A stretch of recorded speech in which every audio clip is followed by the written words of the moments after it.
Good morning, everybody. Hope you had a good sleep last night after all that dancing at the banquet. I hope you enjoyed the banquet as a spectacular venue. I just like to go over the awards because, of course, the people on the Zoom system weren't at the banquet and they don't know who won the awards. So I'll just take a few minutes to do that. The winner of the Charles H. Miller Award for the Best Research and Evaluation paper was Stephanie Cowell. The winner of the Mavis Johnson Traffic Safety Award was Doug Beirness. And then we had student paper awards, and there were three people acknowledged there. The winner was Michael Stewart. The person coming in second for the paper was Ching Chang Shanguan, and third place was Tate Hubcareo. Then in terms of the poster, we had two people. The winner was Alia Galal, and in second place was Yifan Wang. So I congratulate all the paper winners as well.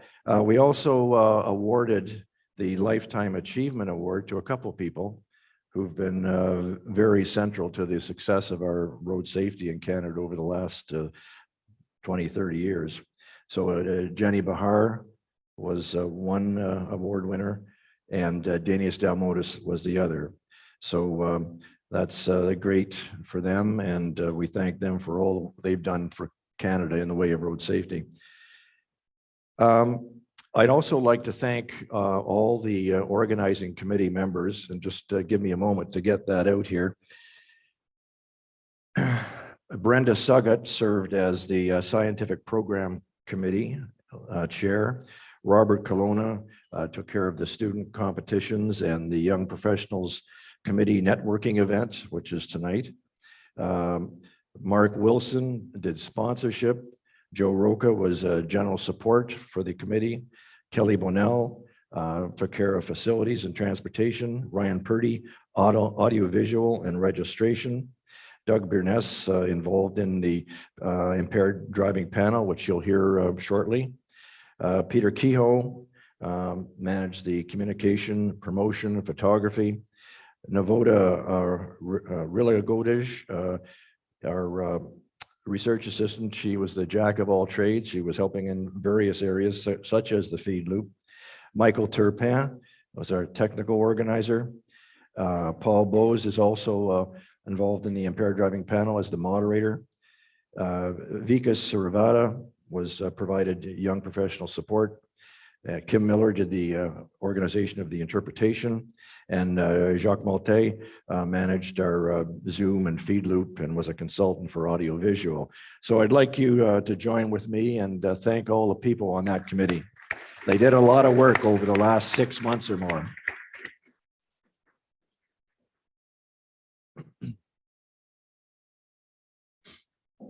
There's a few housekeeping things that I wanted to mention to you before we actually get to the presentations this morning. First, lunch today, you're on your own. There's no lunch here. There are a number of restaurants around here as well as fast food places, so check those out. If you want a restaurant, you should probably make a reservation. As we mentioned before, there is no lunch here at the hotel. Our keynote speaker this morning is Nicholas Ward, and he's going to be speaking about traffic safety culture. But before I actually introduce him, I want to mention that there won't be any time for questions, so he'll do his presentation and we'll move right in to the moderated panel session on impaired driving. I'm going to introduce Nick now, who's with us virtually. Nicholas Ward is the director of the Center for Health and Safety Culture, and he's also a professor of industrial and management systems engineering at Montana State University. Nick holds a PhD in organizational psychology in the area of human factors from Queen's University in Kingston. In his role at the center in Montana, he's a principal investigator and provides leadership and expertise on a variety of projects. He is an original member of the Transportation Research Board Subcommittee on Roadway Safety, a member of the Roadway Safety Culture, and co-author of the National Toward Zero Death Strategy, and a recognized international leader for the advancement of traffic safety culture as the foundation for creating safe systems. So I'm going to turn it over to Nick and to tell us about traffic safety culture. Thanks very much. And hello from Ohio. I actually moved the last month. I'll be leaving the university at the end of this month and starting a new position with Lido starting July 1st. So if you have any follow-up questions, please email me here at the email I have listed at the bottom. I am going to turn off my video just to make sure I have enough bandwidth because there's some videos I'll be showing during the presentation. So if you do have any follow-up questions, please feel free to give me an email.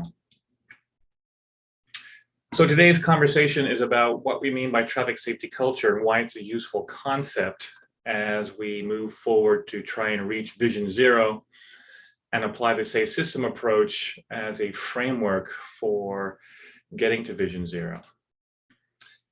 And one of the first questions is why are we all here today listening to me talk and attending this conference? And I think one of the main factors is that we're trying to improve traffic safety, and we're recognizing that traffic safety, fatalities and injuries that come from crashes aren't random factors. They aren't accidents. They are in fact somewhat predictable, at least explainable in terms of factors that have relationships with crashes and crash outcomes. And one of those main factors is the behaviors that road users do or do not engage while on the road system. And one of our goals, therefore, is to change road user behavior so that we are reducing crashes and reducing fatalities and injuries that come from those crashes. So from this presentation's perspective, one of the common themes for what we try and do as traffic safety professionals is to change road user behavior. And we know from looking at crash data in different countries, when we look at the different categories of reasons for a crash, driver, vehicle, environment, we know that predominantly the driver is associated with the largest percentage of crashes. And of course, there's some nuance to these kinds of data.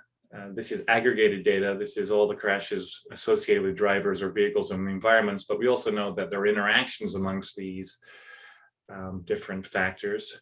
So sometimes the driver does something or doesn't do something in relation to some interaction with what the vehicle's doing or the conditions of the environment. But just as an overall statement, we can see that drivers account for the largest percentage, even though we can debate the actual percentage. Drivers are still responsible for the largest share of crashes. They're the main contributing factor, and that's where we need to focus if we want to make the biggest advancement toward Vision Zero. How can we help drivers be safer? How can we change their behavior so that it's safer? And how can we design the road environment so that the outcomes of their mistakes don't lead to fatalities, which is one of the guiding principles of the safe system approach, acknowledging that drivers make mistakes, but they should not die because of it. So if we want to change behaviors, we need to understand why behaviors happen. And as having a psychology background, that was a major focus of my education, is understanding the influences of human behavior. Once you understand the influences, you can then engage strategies to influence the influences so you can change behavior. And there's several categories of influence. The first is biological. The idea that we're wired certain ways to be biased towards certain behaviors and not other behaviors also gets into the notion of how substances can affect our biology and affect how we process information and the behaviors we take, which I'm sure will be covered in the next session. The psychology of behavior, what we learn in terms of behaviors to engage. The physical environment also influences our behavior. We react to our physical environment, so that can affect our behavior. And the last one, which we don't tend to talk about traditionally too much in traffic safety and road user behavior, is the social environment also influences our behavior. Road user behavior happens in a social context. We are not only collaborating and interacting with each other on the roadway, we're also deciding on behaviors by seeing them in a social context, what we think is acceptable and not acceptable, what we think is typical and not typical, for example. So this talk begins by understanding that we need to think about the social environment too, when we're thinking about why road users are doing things that are dangerous and not doing things that are safe. How does the social environment influence road user decisions that may ultimately impact traffic safety? And we start by recognizing the importance of the social environment, because humans are inherently social beings. There may be some exceptions, but for the most part, people are, if you will, biologically, genetically social beings. We crave, we need social interactions to feel safe, to feel fulfilled, and it becomes part of our identity. So because we're social beings, the social environment has a strong influence on us. And this is why belonging to groups or being rejected by groups can have a deep psychological impact on us, and belonging to groups and avoiding being rejected by groups is a strong motivator for us. We tend to want to do things that lead to group acceptance, and we tend to avoid things that lead to group rejection. And that kind of social motivation is something we can bring into the strategies we develop to guide behavior amongst road users to be safer, playing into their social beings and playing into the social environment. We can create messages and other strategies that guide people toward behaviors that society thinks is socially acceptable, and avoid behaviors that would be rejected by the groups that are important to them. And belonging is important to us for a number of reasons. One is part of our self-identity, psychologists tell us, is how we define ourselves in terms of the groups we belong to, the groups we find important to us. We actually incorporate our social group memberships into how we define ourselves and present ourselves to others. And forming a strong identity is important to our sense of who we are, our sense of confidence, our sense of safety and security in the world. It's having a strong identity is an important indicator of psychological health. So having a strong identity that includes our membership with important groups is another way that we define who we are. And belonging to groups, from an evolutionary perspective, belonging to groups is important for collaboration and cooperating to overcome hazards and threats and challenges in the environment. So from an evolutionary experience, belonging to groups was an advantage. And there are still many situations, such as negotiating on roadways, where cooperation is necessary to successfully accomplish our goals. So there's also a utilitarian aspect to belonging to groups as well.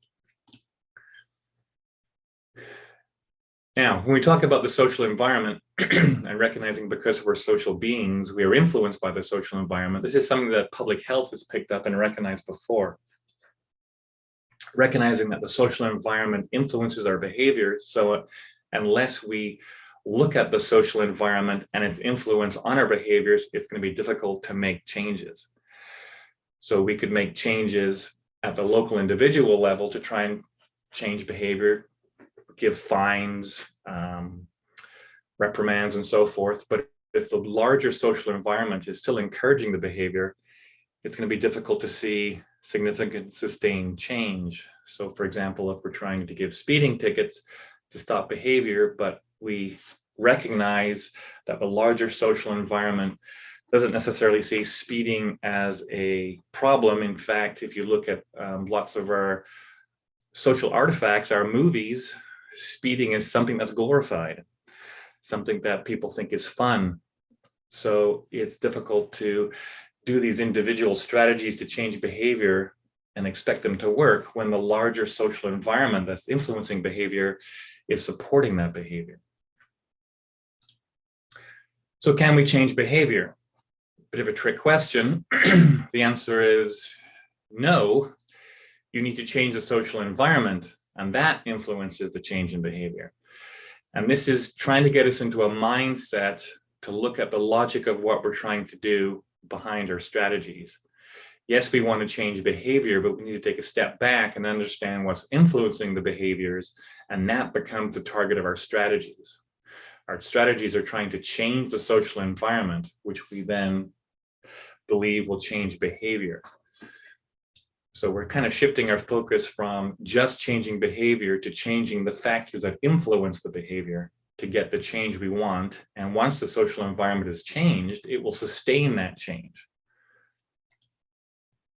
So to start off with, been talking a lot about culture, traffic safety culture, but haven't defined it yet. Let's talk about what traffic safety culture is.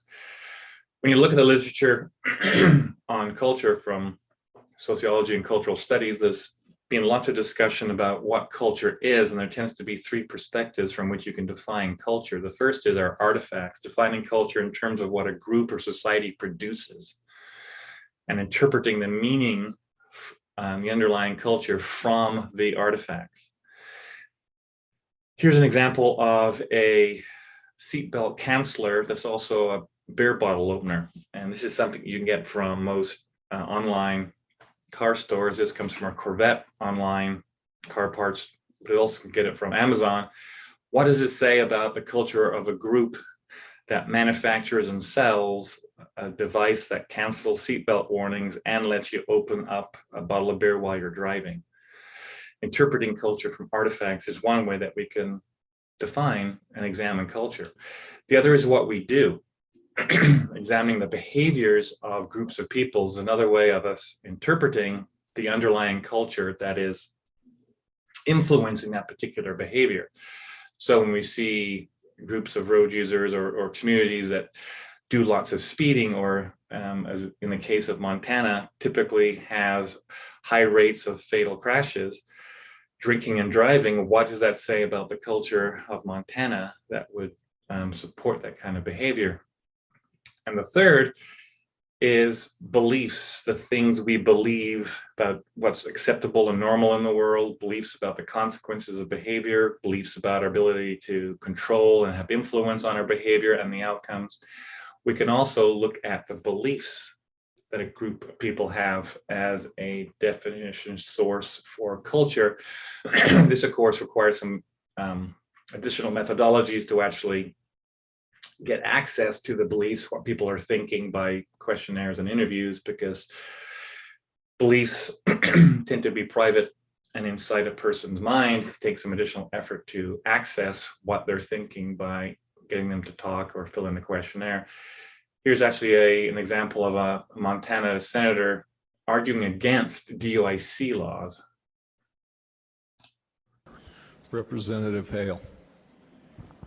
Mr. Chairman, I have to rise in opposition to this, along with all of the other DUI laws.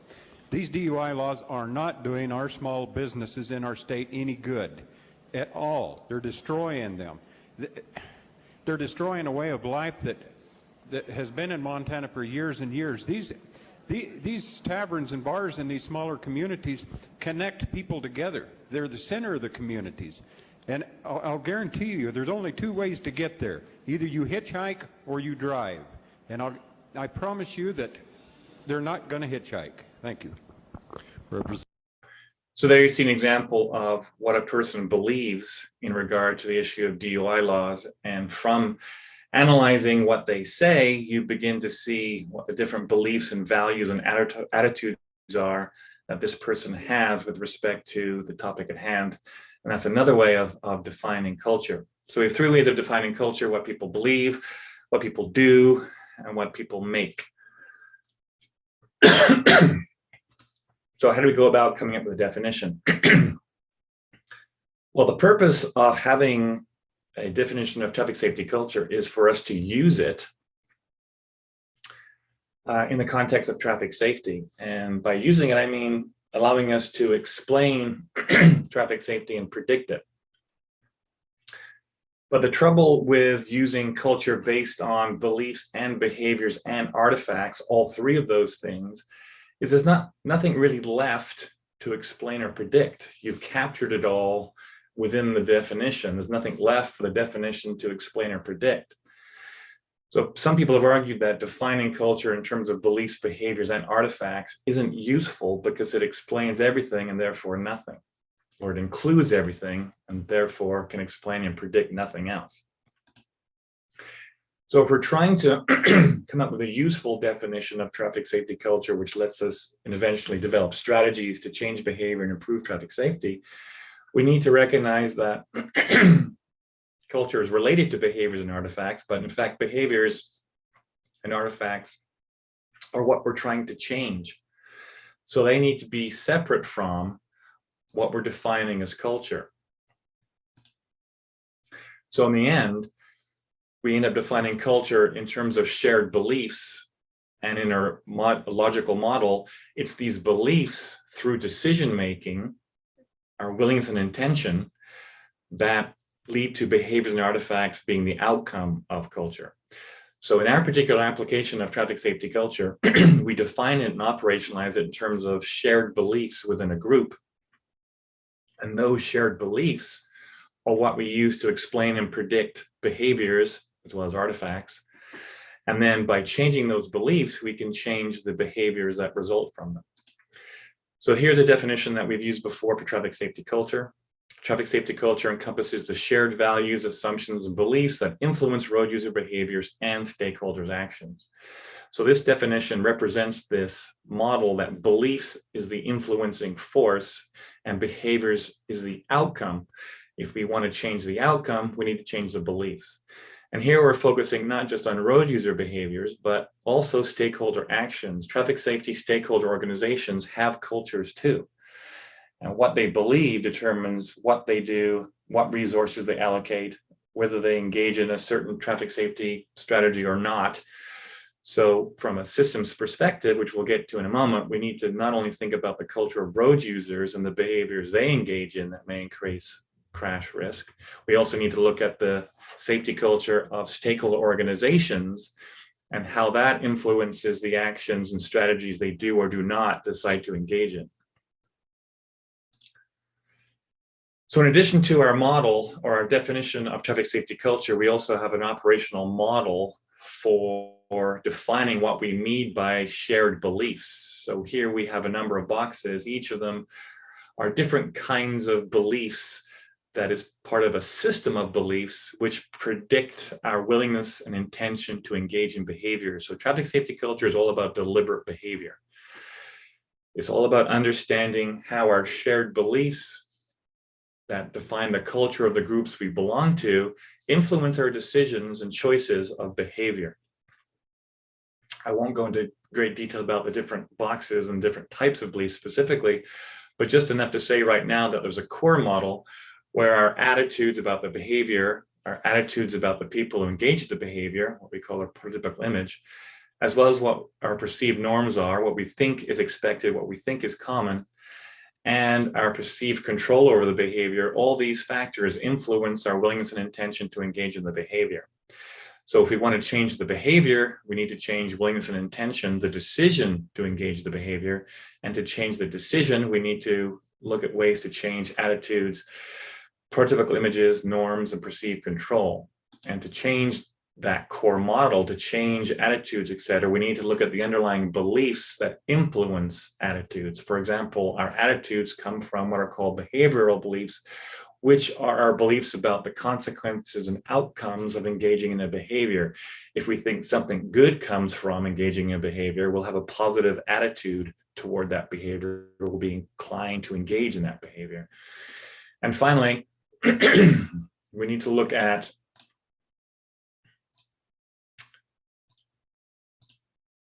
it's broken. We need to look at values. What are the values? What's important to a group? What's the defining ideals, the values to which we aspire in a group that define the group's culture as a way of framing the messages we give when we're developing strategies to change culture. So let's look at an example with the core model itself. An example comes from impaired driving, which may be relevant to the next session, especially in relation to driving under the influence of cannabis. So we did a study that looked at the effects of driving under the influence of cannabis and alcohol, and we measured aspects of our model of traffic safety culture. We had questions that measured attitudes toward driving after consuming alcohol and marijuana. We also looked at what people thought was normal, if their friends normally did it. We also had measures of the extent to which people important to them supported them or discouraged them from driving after consuming alcohol and cannabis, and their ability to engage in activities that would make it unnecessary, or they could avoid driving after consuming alcohol and cannabis.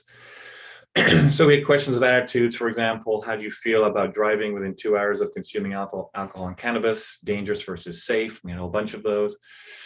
And it turns out the more positive they felt about that behavior, the more likely they were to engage in that behavior or to have reported they had engaged in driving after consuming alcohol and cannabis. We also asked them to what extent they thought, how frequently, how common it was for people like them in their social groups to engage in this behavior. And again, the more they thought people like them did it, the more likely they would report that they had done it. And then we also asked them about the extent to which important people felt it was acceptable that they engage in the behavior. That was an especially strong predictor. And the more they thought important people in their social groups thought it was acceptable, the more likely they were to have reported doing it. And finally, how easy is it for you to refrain from driving after 2 hours? The more control they had over the behavior is actually a protective factor. The more control they felt they had, they were less likely to report it. So this is a way that you begin to identify what are the important beliefs in a group that influences their decisions, their willingness and intention to engage in their behavior. So the logic is, once you know this, you can then look at the underlying beliefs for these important factors and try and create strategies that change the underlying beliefs so that you change this part of the model and ultimately change willingness and intention to engage in the behavior. So if you look at the example of changing attitudes, we look back to behavioral beliefs. What are the behavioral beliefs for this group which are driving their attitudes to engage in the behavior? And we can look at some measures of behavioral beliefs. The first three are beliefs about the consequences of consuming cannabis and alcohol and then driving. And people thought they felt calmer. They were having stronger positive attitudes. People who thought they would be more aware after consuming cannabis and alcohol were more likely to have positive attitudes. People who thought they would be better to respond to unexpected events were more likely to have positive attitudes and therefore more likely to be willing to engage in the behavior.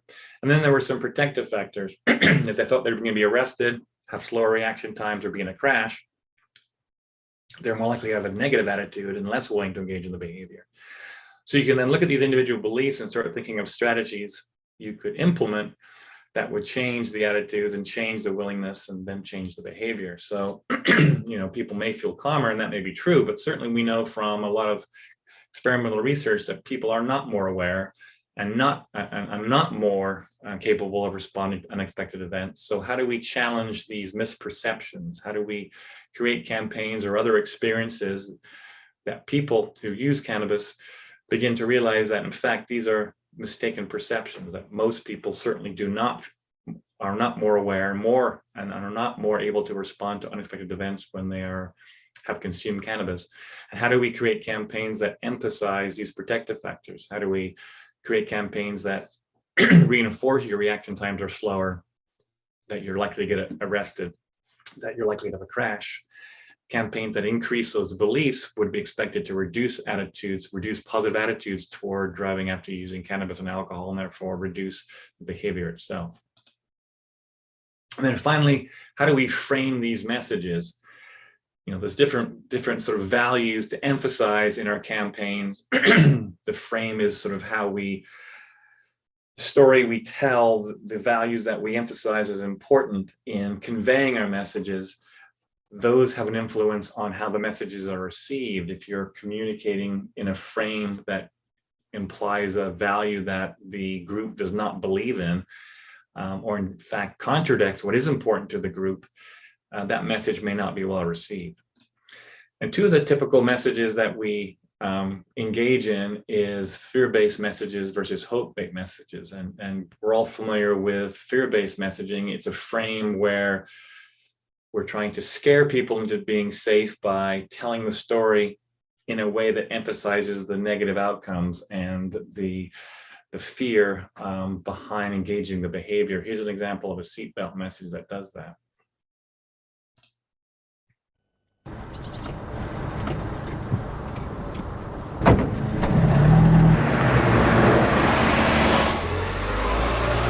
Like most victims, Julie knew her killer.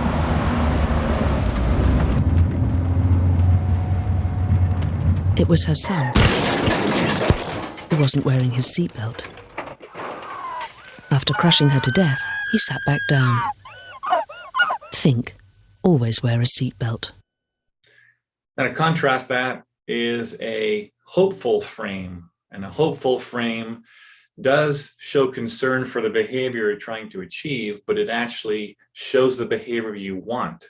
And by showing the behavior you want, you create hope. That is, you show people how to get the behavior you want, and you motivate them to get to that behavior you want. So the fear-based behavior only shows you the behavior you're trying to get rid of. It doesn't show you what you want people to do. And it emphasizes the negative consequences of engaging in the wrong behavior. A hopeful message shows you the behavior you want and shows the value engaging in, the benefit of engaging in the behavior you do want.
So that message is all framed around the value of protecting family and being there for family, whereas the previous message is focused on fear and showing the harm to family you could do. And you can see one of them certainly has a better feeling to it and is more acceptable. The hopeful one does show concern for the behavior. It's still saying wear your seatbelt is important, because there are bad consequences from not wearing your seatbelt, but it's showing you what they want you to do, which is to wear your seatbelt, and giving you motivation to do it by showing that it benefits your value of protecting family. The fear-based one doesn't show you what they want you to do and doesn't really motivate you to do it. It is more focusing on showing fear around the negative outcomes of not engaging in the behavior of not wearing your seatbelt. And because of the hopeful message of the second one, it tends to be more acceptable to communities and something that's more embraced and sort of motivates collective action to change the behavior, where in some cases, fear-based messages are actually rejected by communities because they're just too unpalatable. So here's another example of using traffic safety culture, and I'll show a bit more about the model that derived it, but this is a traffic safety campaign we did again on seatbelts, which again emphasizes your role as an individual in a larger group, the family, and the importance of supporting family and wearing a seatbelt. So this is a campaign we developed for Utah. I am her daughter. I am his brother. I am her mom. I'm his coworker. I'm his friend. I am her husband. We are many things to many different people. When we wear a seatbelt, it's not just for us, it's for all of them. Let's be together for life and always wear a seatbelt. So in that campaign, you'll see that we framed it in terms of individuals and their identities, their social identities, the groups they belong to, reminding people that they belong to a group that care about them, that they have responsibility for the groups they belong to. It also showed information about perceived norms. What most people do in the groups is wear a seatbelt, so it starts conveying some of the cultural aspects of the groups they belong to. And it's an overall hopeful message. It's leveraging the value of protecting yourself as a member of a group and protecting members of your group, whether it's friends, family, or colleagues. And it's a very hopeful message because it's showing the behavior you want and showing people how to use a seatbelt, and that it's something we can all do. So we engage in this project by recognizing again that the social environment, the groups we belong to, have cultures, and by belonging to the groups we adopt those cultures, we adopt the belief systems, the shared beliefs that define those cultures, which influence our decisions about what behaviors to engage in. And if we don't engage in protective behaviors, or if we engage in risky behaviors, may lead to a crash. And as the commercial shows, our focus here was on increasing seatbelt use in rural and urban counties in Utah. And of course, one strategy is to focus on engineering improvements and EMS improvements, so that if you do have a crash, you're less likely to be injured. And if you are injured, you're more likely to quickly recovered by EMS and survive your injuries. Other strategies are trying to increase seatbelt wearing through traditional strategies such as enforcement. But enforcement isn't really changing cultural beliefs related to seatbelts. Behaviors change in relation to enforcement to avoid the enforcing, to avoid the tickets and the fines, for example. So that doesn't really change the underlying willingness and intention to engage in the behavior, because we still have beliefs that relate specifically to the behavior. So what we're trying to do with this campaign is to really step back into the model and change the underlying belief systems about seatbelt wearing. And we began by collecting some data, baseline data, that we then assessed after the intervention to see how things had changed. In that beginning, 78% of people in Utah strongly agreed they want people they care about to wear their seatbelts. And that's the whole framing of this campaign, is to remind people that they belong to groups, and people in that groups cares about their safety. And we want people in our groups, we want to encourage people in the social groups that are important to us to wear their seatbelts. After showing the commercial in different rural and urban counties, that went up to 86%. We also looked at reported actions. As a driver, I always make sure everyone is wearing a seatbelt. So again, it's framing this as it's not just about me wearing my seatbelt, it's also me as a driver being responsible to ensure other people I'm driving with are wearing their seatbelt. So about half of the drivers would do that before the campaign. That went up to 58% afterwards. And then if looking at the actual wearing, we saw in the rural counties 20% increase in seatbelt wearing, but only 7% in the urban counties, which may suggest there's something subtly different between the cultures in the rural and urban control areas. So you'll see that the rural counties where we had the interventions, it went up much higher than the urban counties that were the control sites where we didn't have the campaign.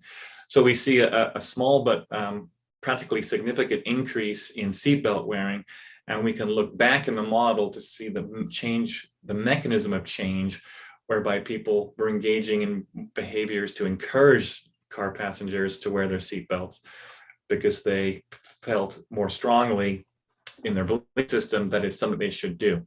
So that's an example of how you can actually take traffic safety culture data and translate it into an actual strategy to change a particular behavior. And indications here are that it was effective. Now, we're not suggesting this is the only thing you do around a particular behavior like seatbelts. You still need to do the other E's. This is just one more tool you can have into place to help change the behavior you're trying to achieve. And by doing all these things as part of a systematic portfolio of strategies, as part of a safe system approach, you're likely to get bigger changes behavior. And by changing the underlying traffic safety culture, the new social environment will continue to sustain those changes over time. Now, up until now, we've been talking a lot about examples around road users, looking at traffic safety culture as a way of understanding the behaviors road users do or do not engage in. Do they not wear their seatbelt? Do they drive after consuming cannabis and alcohol? And certainly traffic safety culture is a way of understanding why road users do what they do and developing new strategies to change the belief systems within the groups they identify with to try and get the safer behavior to become part of the new norm. But we can also look at how this is done with... Just gonna stop you for a quick second. I'm just gonna give you a quick 1-minute warning, okay? Okay, thanks. So we can also look at how we do this with stakeholder groups too. Why are stakeholder groups not participating in certain activities, and how do we get them involved in participating in the safe system approach? And part of that is for them to look underneath at their own internal safety cultures to see how we can grow a safety culture in a way that promotes adopting the safe system approach and prioritizing traffic safety so it becomes a culture is created that helps support the Vision Zero. And ultimately, the goal is to have an organizational traffic safety culture which is supported by road users' traffic safety culture. So traffic safety stakeholders are taking actions to try and enforce and change road user behaviors so that their behaviors are safer and don't have as many crashes. And what they choose as an action and how many resources they put in place to engage those actions, and whether they adopt a safe system approach as a way of integrating actions, depends on their own internal culture. And one part of that culture is for them to recognize that road users also exist in the culture, and to develop new strategies that change the road user culture so that the road users also value traffic safety more and have a belief system that supports the safer behaviors.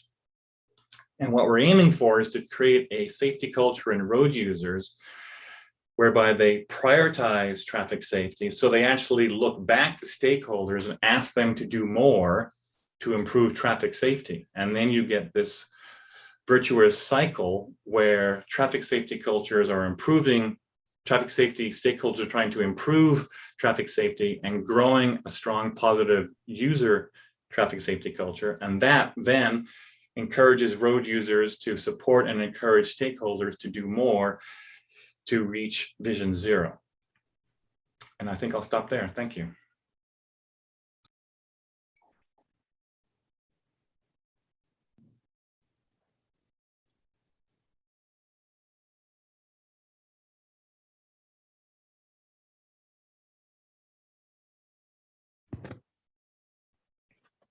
Am I on? Yes, okay.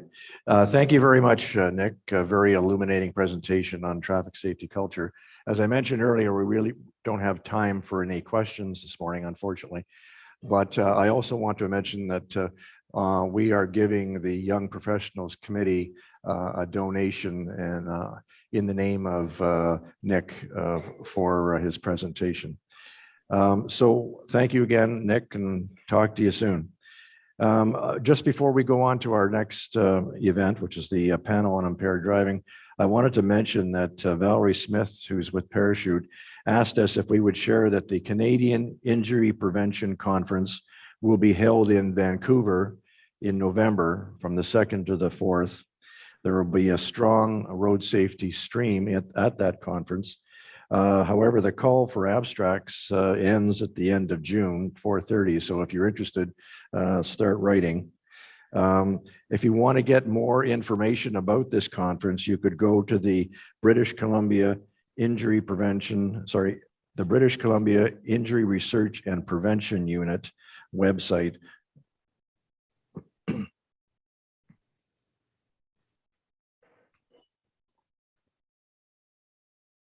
Okay, at this point, yeah,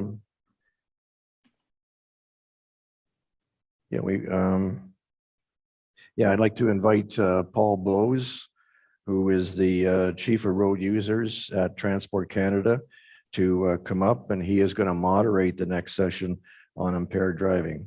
He's also a member of the CARSP Board of Directors and Treasurer of the organization.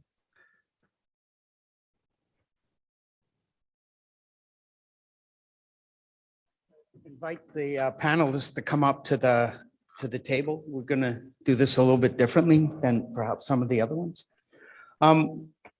We have 4 groups that are going to speak to us today. One is virtual. The rest are here in person. And just to take you through kind of the direction we're going to go, we have someone from the Crown Attorney's Office in Ontario to talk about the law.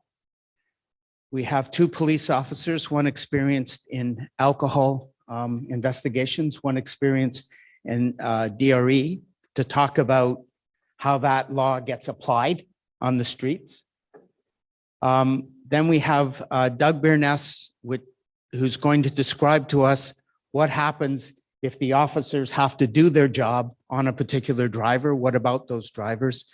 And then we have an emergency room physician who's going to talk about a national study about what happens to those people who weren't lucky enough to get stopped by the police, but had a much worse outcome. So what we're going to do is we're going to have the speakers do their talk, and we're going to hold the questions until the end, and hopefully we'll have enough time at the end to get to all the questions. So we're going to start today with James Palangio, who's a Crown Counsel Drug and Driving Team Lead at the Ministry of the Attorney General. He graduated from Queen's University Law School in 1990. He worked as an assistant Crown in North Bay. He then moved to Toronto in 2006, where he is the team lead for impaired driving. He is currently leading a team of expert prosecutors from across Ontario, responding to the overhaul of Canada's Criminal Driving Offences Act, which is Bill C-46. He's a member of the Federal Provincial Legal Committee, known as CCSO, which developed the changes that came in 2018. He's also won a number of awards for excellence in teamwork, for excellence in using science and justice, and in training crowns. I should mention, I'm just going to go through the highlights of the bios, but if you look on the website, the full bios are there. I encourage you to do them because some of these people have done some very, very interesting work. So without any hesitation, James.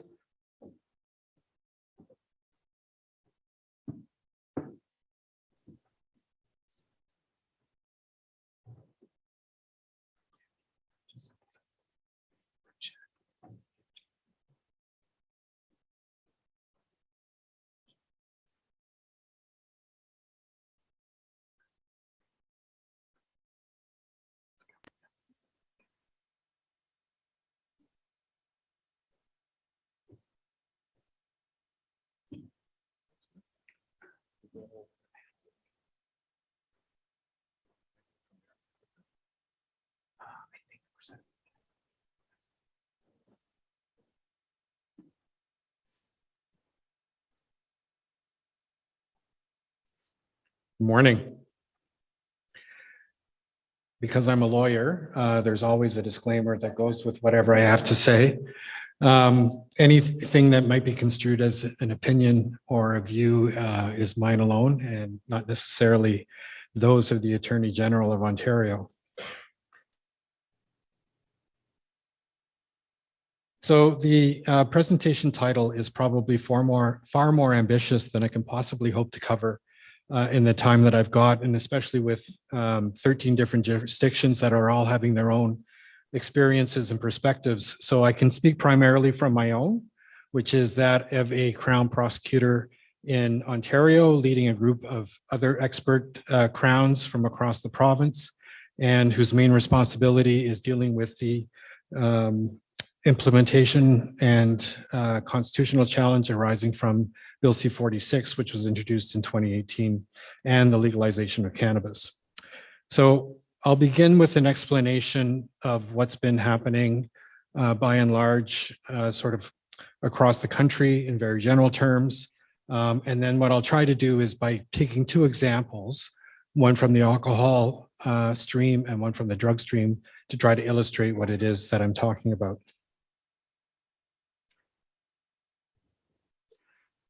So as you all know, on December 18th in 2018, virtually all existing provisions in the criminal code having to do with transportation offenses were repealed and replaced with an entirely new part added to the criminal code.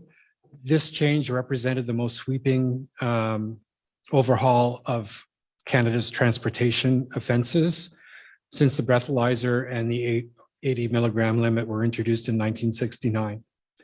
In the 50 years that followed, there were important milestones that were grafted on to existing provisions in the criminal code, including approved screening devices in the mid-70s, adding offenses of causing bodily harm and death in the mid-90s, mandatory minimum sentences, which were increased periodically, and then in 2008, elimination of the two-beer defense and the introduction for the first time in Canadian law of the drug recognition evaluation program.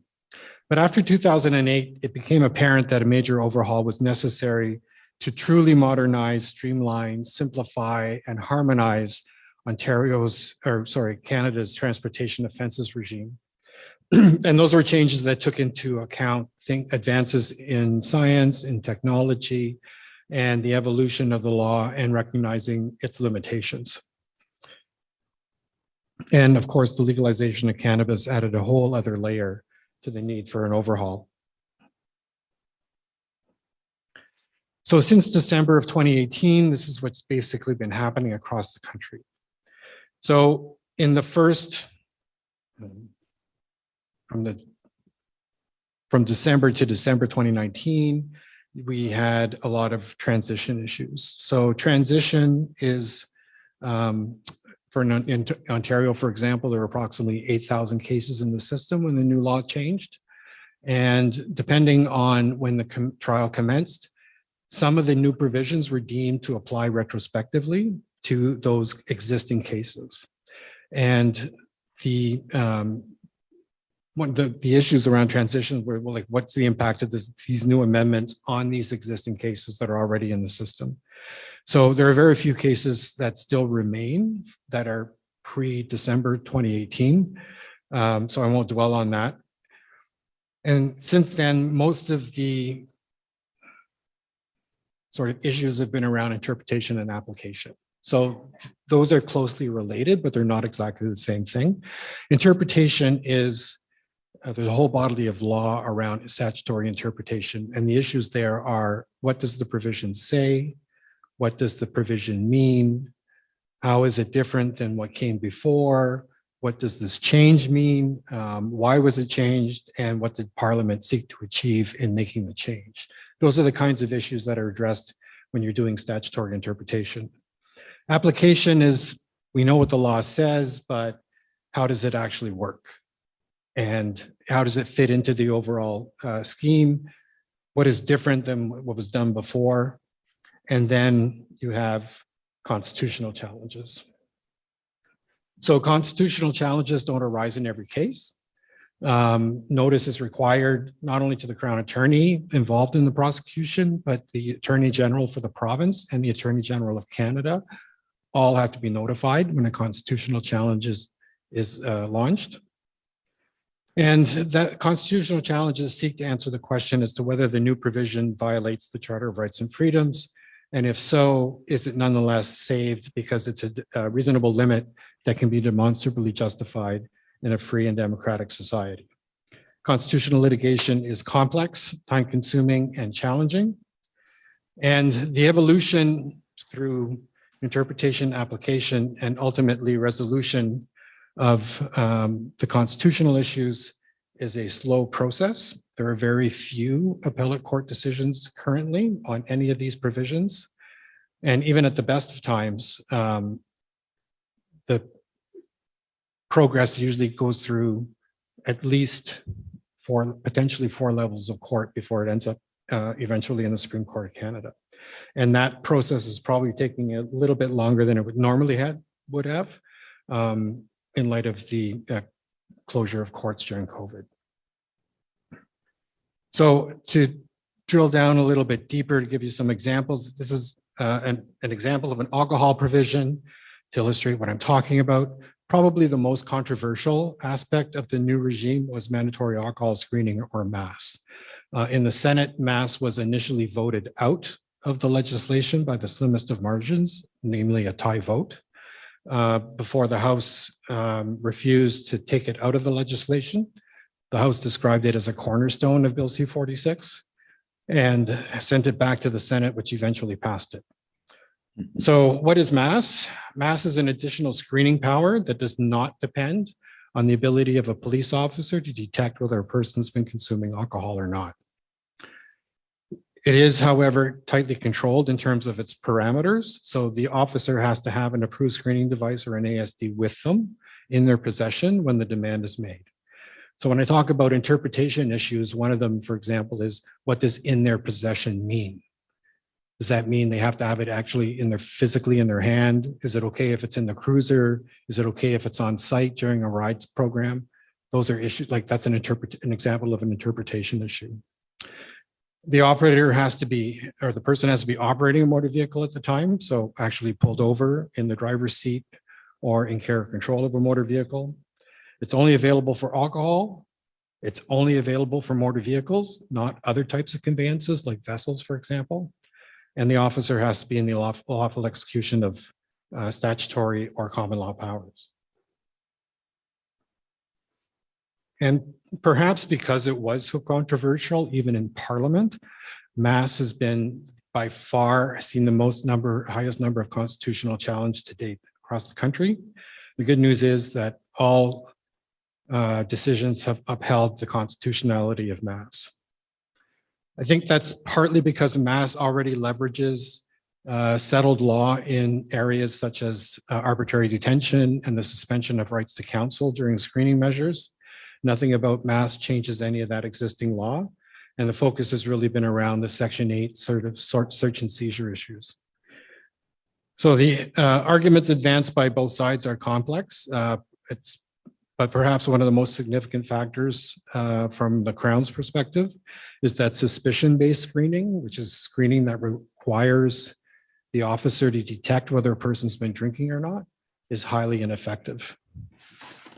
And that means that a lot of drivers who've been drinking escape screening even though they've had an interaction with a police officer.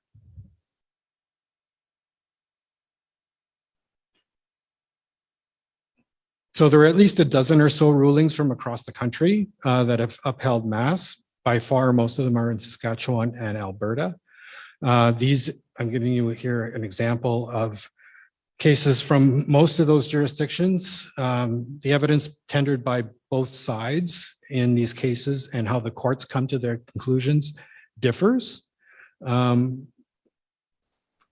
all of them have ended up concluding that MAS is constitutional. So a couple of highlights. Ontario, despite being Canada's most populous province, has only had one MAS challenge actually go to hearing and ruling. And Alberta recently had its first summary conviction appeal, which upheld the constitutionality of MAS. And that's significant because now all lower courts within the province of Manitoba are bound by that decision. Moving to the drug side of things, Bill C-46 created three new drug per se or blood drug concentration level offenses. There's a prohibited drug level, there's a combined offense, and a low drug offense. And all of these are premised on blood having been drawn, or sorry, operation having ceased within 2 hours. Ideally, a blood draw is done within 2 hours. It's not necessarily fatal if it's not, but it may depend on the drug the route of administration, and how long outside the 2 hours we're talking about. Each province and territory has its different rules around who can collect blood. And in Ontario, for example, a qualified medical practitioner is a medical doctor, and a qualified technician is a nurse, a hospital laboratory technologist, or a person designated in writing by their hospitals to draw blood. So one major impediment to making these provisions work in some jurisdictions is the reluctance of some hospital staff to draw blood following a demand by a police officer. So the reasons given by hospital staff vary, but in general terms, they seem to reveal a misunderstanding about the authority of police officers to demand blood, the obligation on the subject to provide a sample, and then what to do with the samples after they've been taken. And I think there's also probably some confusion about two very different routes that police pursue in seizing blood samples. One is demanding blood samples, and another is getting a search warrant to seize blood samples that have been drawn by the hospital for medical purposes. Those two procedures are entirely different. And to lay people, I can understand why that may cause some sort of confusion.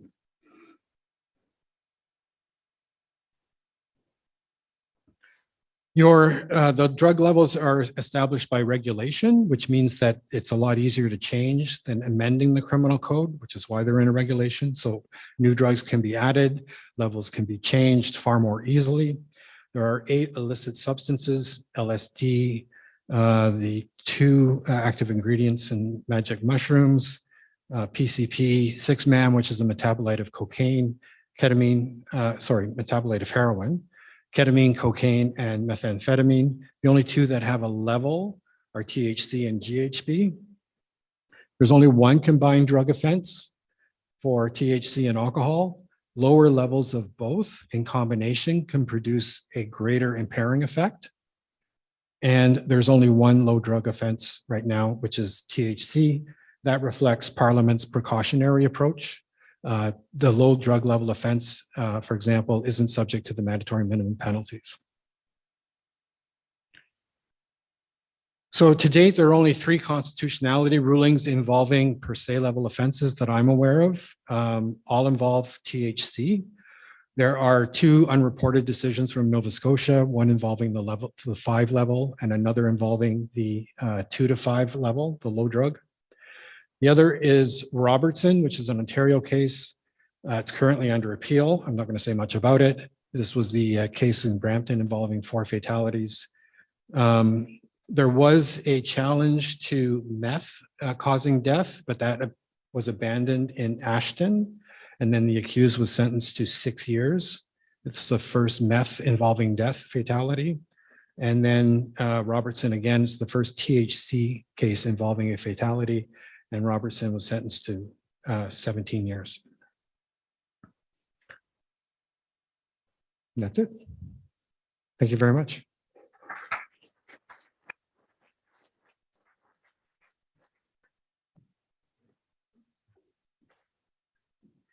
Thank you, James. Very interesting. We're going to move on now to talk about how the application of some of the things that James has talked about happens on the street.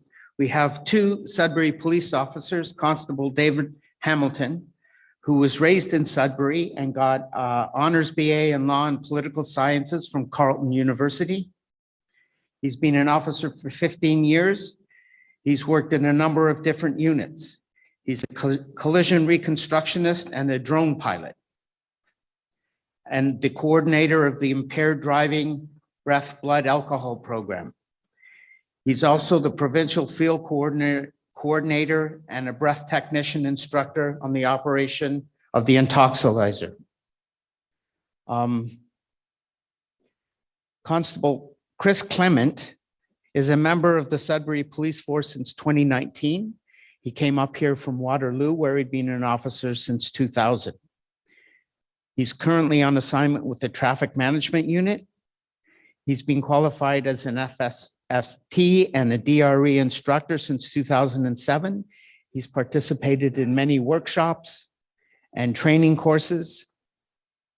His duties include the investigation of serious injury and motor vehicle crashes, as well as investigations related to road safety. So the officers are going to come and explain how all this works.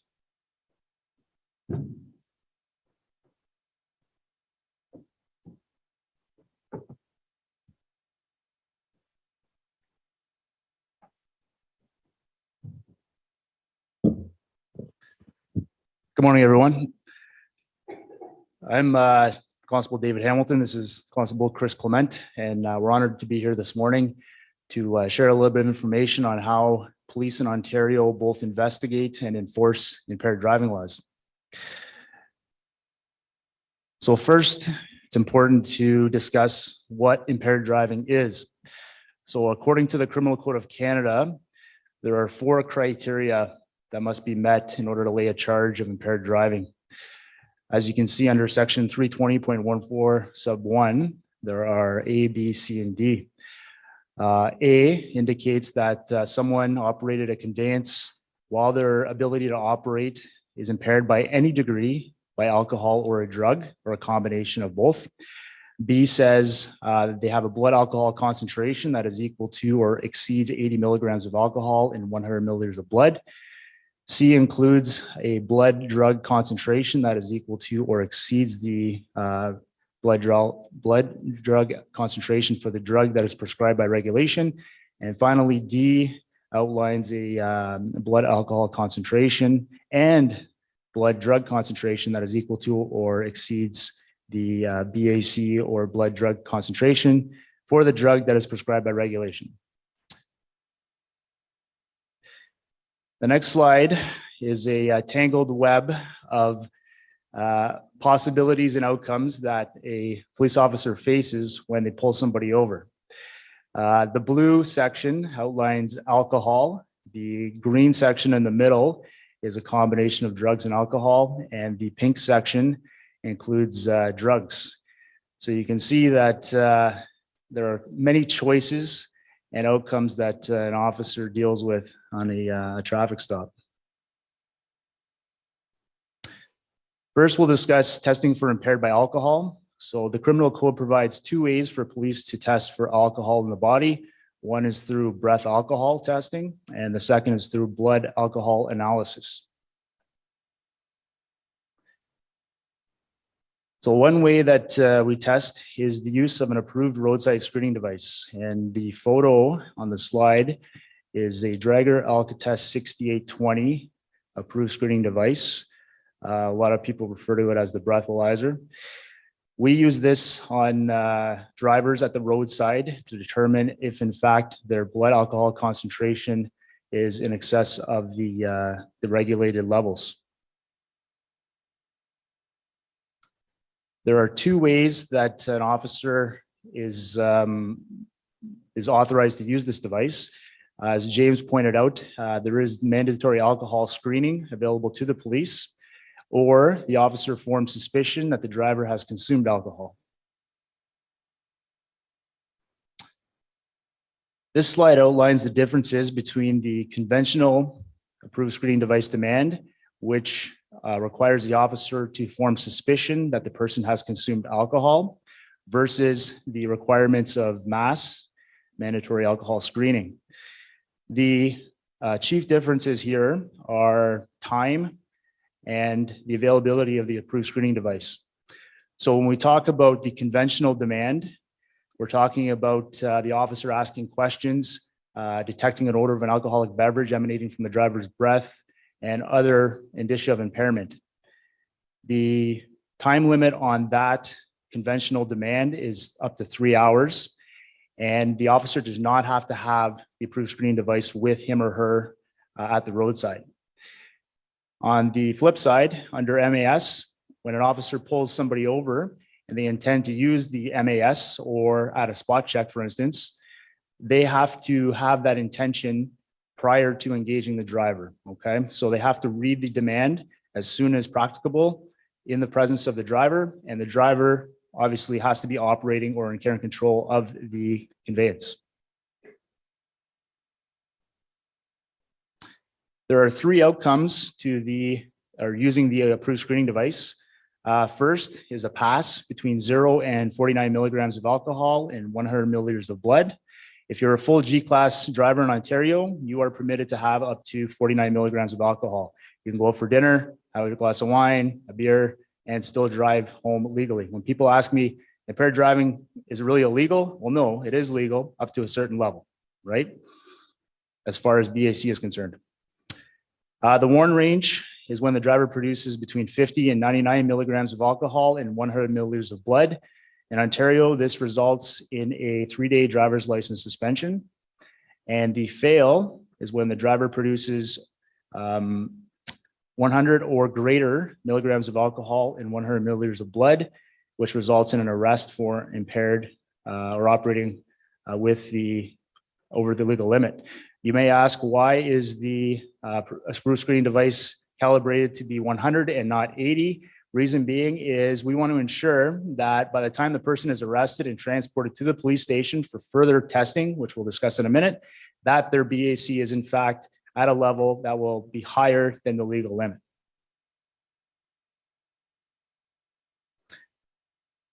The other option we have is arresting somebody, as we refer to as straight impaired, or having reasonable grounds to believe the driver is impaired by alcohol by observing indicia of impairment, such as slurred speech, glassy eyes, bloodshot eyes, unsteadiness while walking or standing, etc.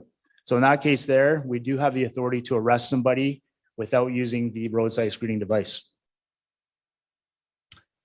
This instrument here is our current approved instrument in Ontario. It's the Intoxilizer 8000C. After somebody is arrested for providing over the illegal limit, we transport them to police headquarters, and they're turned over to an officer who is designated as a qualified breath technician in the province of Ontario. They are then required to provide 2 suitable samples of breath into this instrument here, which provides a more scientific and accurate measurement of their blood alcohol concentration. And ultimately, if they produce 2 samples of 80 or above, they are charged criminally with the offense of impaired operation over 80 milligrams. What happens if a driver cannot blow? The criminal code provides police with the authority to demand a sample of blood to be analyzed by the Center of Forensic Sciences. This occurs when a driver is unable to provide suitable breath samples due to an injury or medical condition as prescribed by a physician. How about a refusal? If somebody refuses to provide a sample, the criminal code stipulates that drivers must comply with a legal breath or blood demand made by the police. If the driver refuses to comply, he or she is arrested and charged with refusal, which carries the same criminal consequences as an operation while impaired upon conviction. And very briefly, immediate provincial penalties. If a driver provides 2 samples of 80 or above, or refuses to provide a breath or blood sample to the police, they are immediately provided with a 90-day administrative driver's license suspension, as well as a 7-day motor vehicle impoundment in the province of Ontario. And those are not subject to appeal. I'm going to now turn it over to Chris to discuss how we deal with drug-impaired drivers. Good morning, everybody. So the slide we have up here, it's testing for impaired drivers by drug. Probably the most valuable roadside tool we have is the standardized field sobriety test. I could spend about 2 or 3 hours just explaining all the nuances and the things we're looking for in the test. But it is a roadside test that tests for impairment. So it doesn't matter if it's by alcohol or by drug or by a combination of both. You're just looking for indicators of impairment in order to determine if you have, if you can move from suspicion to grounds to make that arrest. So it's a valuable tool out there for us. But if we look at what a drug is, if we look at it from a medical perspective, it's any substance that when taken into the body alters its function. For us on the front line for policing, for drug impaired driving, it's a little different. It's a drug is any substance that when taken into the body impairs a person's ability to drive. So for example, from a medical standpoint, if you walked into a pharmacy or a doctor and asked them, is gasoline a drug? They would obviously say no. But from our perspective, somebody can huff gasoline, it would impair their ability to drive. So for our purposes, that would be considered a drug. Once we make that arrest for impaired by drug, whether it's just a straight impaired arrest or they've performed the standardized field sobriety test, they go before a DRE or drug recognition expert. What that officer is a specially trained police officer, uses a 12-step standardized and systematic evaluation to determine if a subject is impaired by drug and also by which category of drugs. So we don't just say the person's impaired, we have to form an opinion on which category or often categories of drugs that are impairing their ability to drive. So here's the 12-step process. In certain conditions, if we have reasonable grounds to believe they have alcohol in their body, we would start with a breath test. But oftentimes, this step would be skipped because we don't believe alcohol is a factor. We then speak with the arresting officer, find out all the circumstances of the investigation. We move on to a preliminary examination, which includes some questions with the subject, getting some background information on medical conditions, medications, if they've slept, what they've eaten, stuff like that. Then we move into the examination of the eyes. The important thing for us is pretty much every drug has some effect on the eyes. Could be different with different categories, but it is a very good indicator for us in our path to forming an opinion on what drugs people are impaired by. We do some physical coordination, divided attention tests. We look at vital signs. Again, different drugs have different clinical indicators as far as the systems of the body go. We move into a darkroom examination where, again, we do further testing on the eyes in different lighting conditions. We check the subject's muscle tone. Again, drugs have an impact on that. We look for injection sites for methods of administration. Again, we have further conversation with the subject to gain information, and then we form our opinion. And again, if we do form the opinion that they're impaired and by what category or categories, we then have reasonable grounds to read them a demand for a bodily substance. Currently, we have basically two options. We either take a urine sample or we take a blood sample. Again, there is some challenges with taking blood. It is the best option that we have as far as evidence goes, but there is challenges for it. So oftentimes it's a urine sample that's taken from the subject. And then at the conclusion of the evaluation, once we've formed that opinion, the person is charged with the impaired by drug. These are the categories that we look at, 7 different categories. So we have central nervous system depressants. Most of those are your prescription drugs. We have inhalants. So again, that can include gasoline, dust off, various solvents, things like that. Dissociative anesthetics, that's PCP, ketamine, includes some cough syrup, DM cough syrup, dextromethorphan. Then we move into cannabis, which is obviously a concern over the last couple of years with the legalization of cannabis.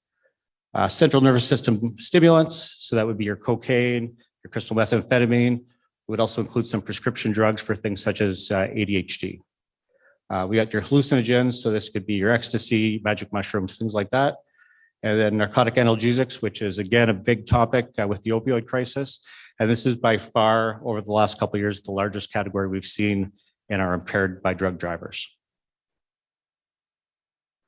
If we look at some provincial statistics, this is kind of the evolution of the testing that we've done over the last 5 years. So if you look back to 2017 in the province, we were doing over 600 tests per year, whereas 2021, we did over 3,000 tests on drug-impaired drivers in the province. Looking at our local statistics, again, that same increase over the last couple of years. In 2017, there was 16 evaluations done on drug-impaired drivers in the city of Sudbury, with last year us doing 166. So huge increase over the last several years. Here's some impaired stats as far as the total drivers charged. So 338 drivers charged last year. If we go down and break them down, 171 of them were by alcohol, 158 by drug impaired driving, and 9 refusals. Just to kind of put, I think the best way to put it, the problem into scope for you is just to tell you a couple of stories. So I'm looking back just over a week ago, actually, we had a day where we had 5 drug-impaired drivers arrested between 5:30 a.m. and midnight. All involved crashes. And of particular interest is driver number 3 and driver number 4. So I had been called from home to go in and do an evaluation on driver number 3 that had been arrested. Driver number 3. So I was on my way in, driving into headquarters in the cruiser. And on my way there, I see a driver to the right of me driving towards me on the sidewalk. So it turns a corner, I pull behind it, it travels at a high rate of speed and crashes into a pickup truck before I could intervene. That driver was impaired by a drug, and there was a passenger in the back seat. That passenger was the previous drug-impaired driver that had been evaluated that day. So obviously nobody learned the lesson from that person, and they just continued on. Looking back last year, in the spring last year, over a period of 4.5 weeks, we had 1 driver who was arrested 5 times and charged, once by alcohol, 4 by drugs. So when I look at all the messages I've heard over the last couple of days, the factor that we can't plan for is those people who don't care about road safety. They care about themselves.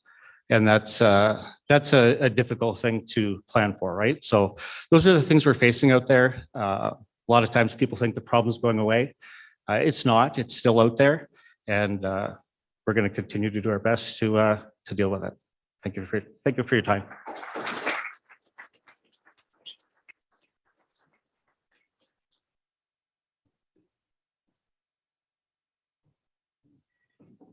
Thank you, officers. Next, we have Doug Beirness, who's going to talk about arrested drug-impaired drivers. Doug has spent his entire professional career doing research in the areas of alcohol and drug-impaired driving.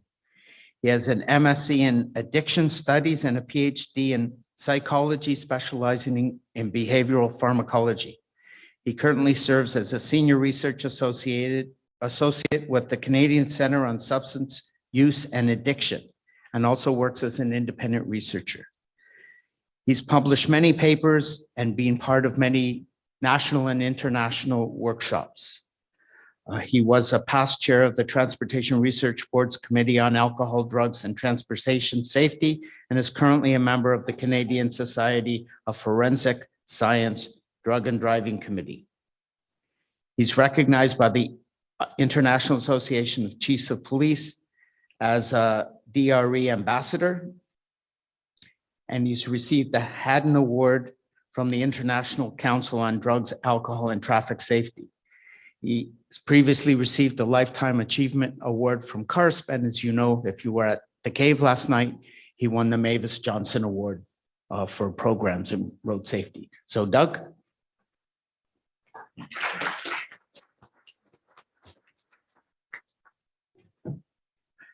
Thanks, Paul. It's really nice that you didn't introduce me the way you were intending to. So I want to pick up where the officers left off. They do the evaluations, they do the charges,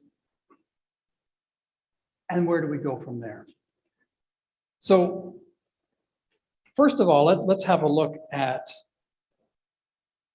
the number of cases in Canada that involve impaired driving. Statistics Canada typically collects information on the number of reported impaired driving incidents that are reported by the police. Unfortunately, in the past, we couldn't separate alcohol from drug impaired driving using this database. But in 2018, that changed because the law changed and we could identify drug impaired driving separately from alcohol impaired driving. So we're able to get a better indication of the number of cases that do involve drugs. So if we look at police reported impaired driving incidents in Canada from 2006 onward, you'll see that just looking at the chart here, that there's a lot of them out there. Every year, there's over 70,000 people who come to the attention of the police because of impaired driving. Now, just in the last few years, we've been able to separate those drug-impaired driving cases. And you'll notice that in 2016, 2018, there were 6% of those cases were drugs. That went up to 7.5, and the next year it was 9.7, and that number continues to increase. So we're seeing more drug-impaired driving cases in recent years. Now, when the officers collect a sample, either blood or urine, it's sent to the Center of Forensic Sciences here in Ontario. And if you look at their numbers over the years, we go back to 2008 when the DRE program was first introduced in Canada. And the numbers were pretty flat there for a while until recently. You'll see that from 2016 through to 2019, there's been tremendous increases in the number of samples that are submitted to CFS for analysis of drug content. In 2019, there are 1,173 samples. That's a lot of work for the toxicologists. And I think we're still struggling with the capacity to deal with these numbers. So let's have a look at the samples that are submitted for analysis, because this can tell us a little bit about the people who are coming to the attention of the police. And it tells us a little bit about, it tells us a lot about the types of drugs that they're using. But first of all, let's have a look at the circumstances. Routine traffic stop, suspected impairment. Driver's pulled over by a police officer because the officer believes that there's something wrong with this person's driving. That accounts for 35% of the drug-impaired cases that are found. A traffic stop for some other reason. Oh, there we go. Account for about 20%. So the driver stopped for example, a traffic offense. The officer decides that the person may have something wrong with them, and they're subjected to either a DRE evaluation or some other action, and they eventually come to the attention of CFS through a sample being submitted. Crashes account for less than 30% of these cases. The one that really boggles my mind sometimes, passed out or asleep at the wheel. Now you think somebody's just, they realize they're impaired, they pull off into a parking lot and they fall asleep at the wheel. Possibly. But when you start reading some of these cases, these drivers are sometimes found at an intersection. They're driving along, the light turns red, that's time for a nap. It's like shooting fish in a barrel. You find a driver asleep at the wheel, you got a good suspicion there's something else going on there. Now, here in Ontario, we have the RIDE program, but checkpoint programs are common throughout the rest of the country. But in Ontario, only 4% of the drug-impaired driving cases are captured through the checkpoint program known as RIDE.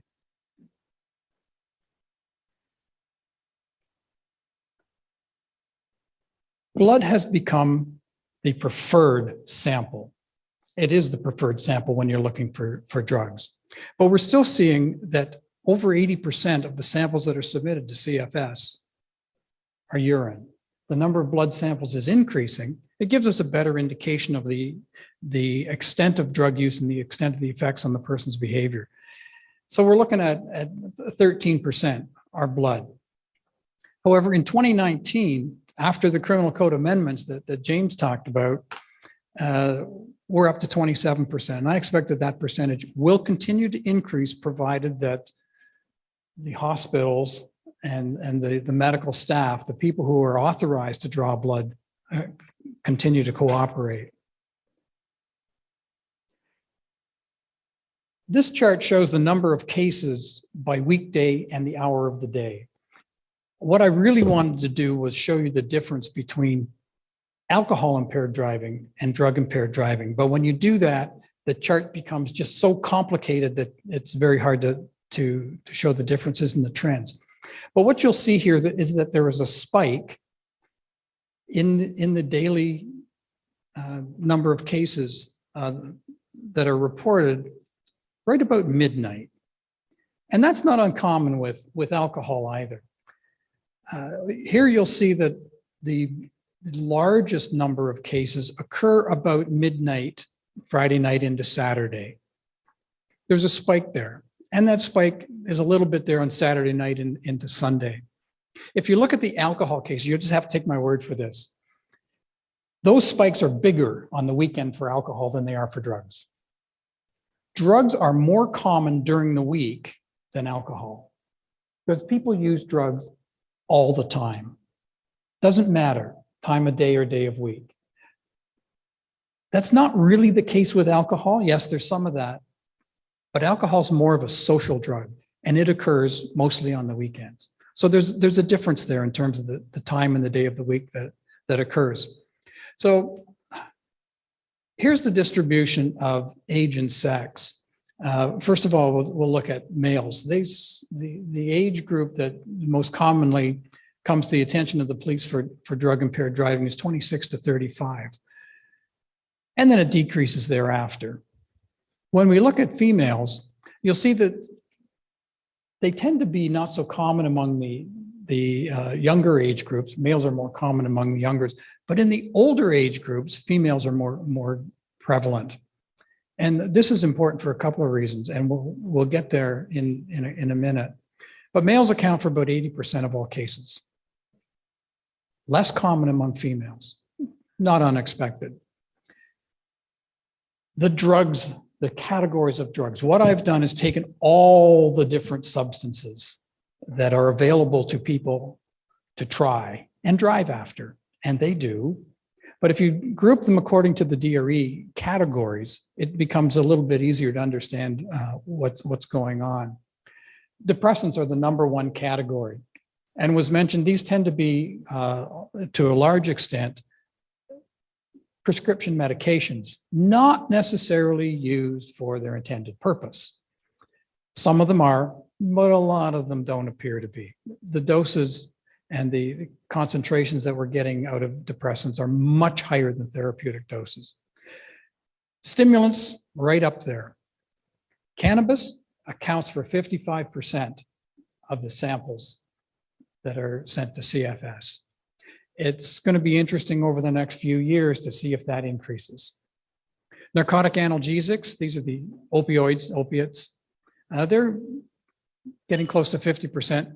Dissociatives, not so much, the ketamines, hallucinogens, which is primarily what we're seeing here is ecstasy, MDMA. And there's still 2.5% of cases where they can't detect a drug. Now, that could very well be that there is no drug to detect, or it's a situation where the lab doesn't know what it is. They don't have a test to be able to determine what exactly the drug is. Now, here's the complicating factor. It is very unusual for a person to only have one category of drugs in their system. 20% of cases have one category. There may be different actual substances, but they're all within the same category of drugs, like they're all depressants. They could have 2 or 3 depressants in their system, but it's only one category. The modal number of categories, that is the number of the most common number of categories, is 3. So you're getting people who are, for example, using a depressant, a stimulant, and cannabis at the same time. Now that in and of itself is kind of scary thought, but these people are found behind the wheel of a car. They're operating a vehicle after using that. The maximum number of categories found was 6. 6 different categories of drugs. They're like a walking pharmacy. Oh, sorry, they're a driving pharmacy. The common combinations that are found are stimulants and depressants, drugs with seemingly opposite effects. They're used together. Narcotic analgesics and depressants. So you're getting people who are using a benzodiazepine and, for example, heroin. Cannabis and depressants. Cannabis is very commonly used with a lot of other things, including alcohol. Cannabis and stimulants and narcotic analgesics and stimulants.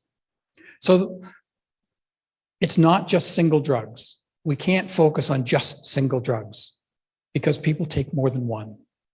they mix and match and get the effect that they most want.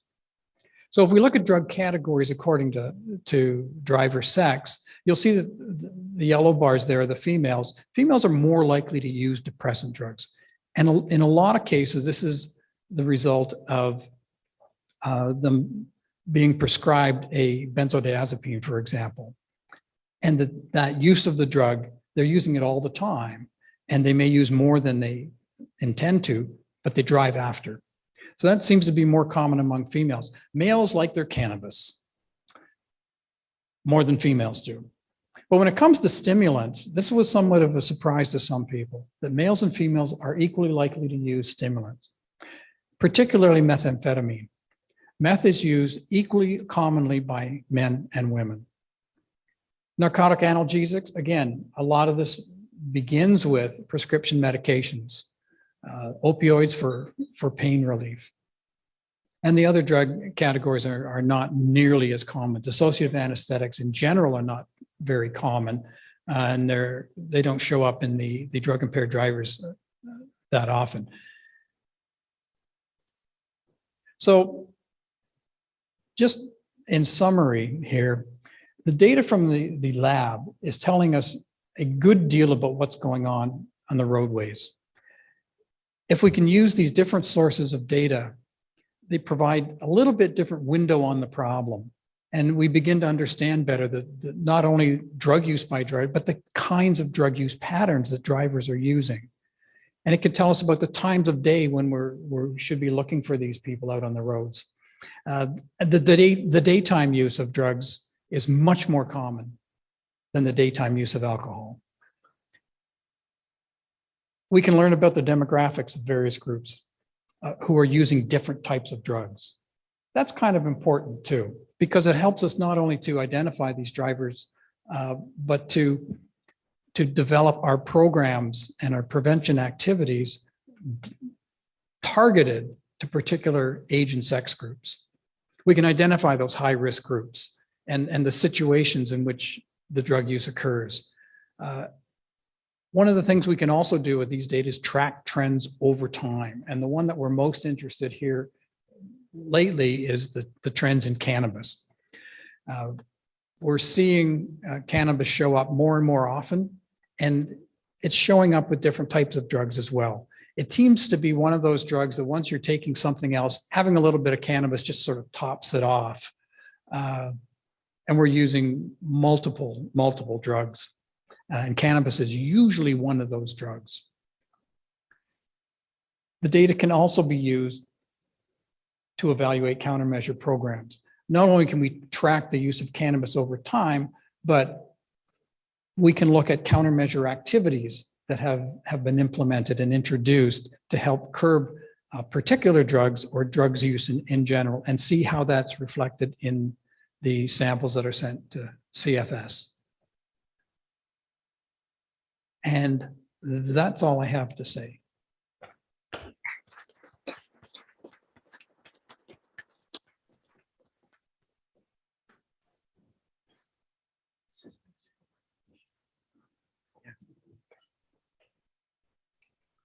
Thank you.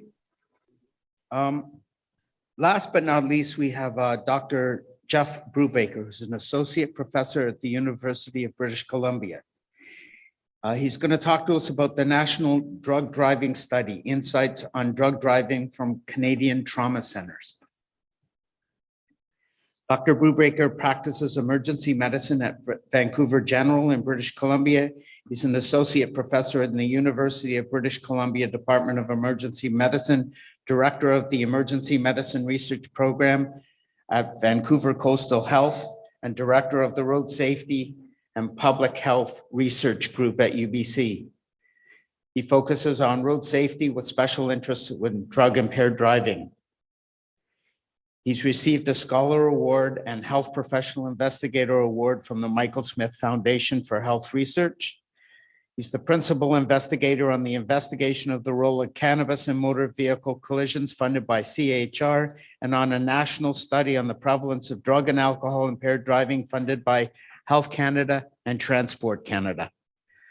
Dr. Brubacher is also a PI on 2 CIHR funded studies looking at outcomes following road trauma. So very experienced. Jeff, over to you. Thanks, Paul. And I guess I'll go ahead and share my screen here.